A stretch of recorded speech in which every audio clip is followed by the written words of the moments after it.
ዋተር ኮንዘርቬሽንም እንዲሁ ውሃን በአግባቡና ያለማባከን መጠቀም ሲሆን ውሃን ከተለያዩ ከበካይ ነገሮችም መከላከል ነው።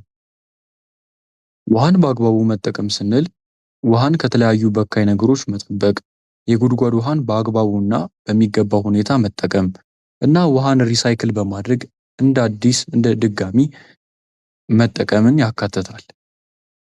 ውሃን በአግባቡ መጠቀም የሚሰጡት ጥቅሞች ይህንን ይመስላሉ። ድርቅና የውሃ እጥረትን ይቀንሳል። የፖለቲካ ግጭትን ይቀንሳል። ይህ እንዴት እንደሚሆን ትንሽ ቆይተን የምንመለከተው ይሆናል። እና ደግሞ አካባቢያችንን ለመጠበቅ ይረዳናል። ሌላኛው ደግሞ ፎረስት ኮንዘርቬሽን ነው። ፎረስት ኮንዘርቬሽን በአካባቢያችን የተለያዩ እጽዋቶችንና ዛፎችን በመትከል የአካባቢያችንን ሁኔታ መጠበቅ ነው።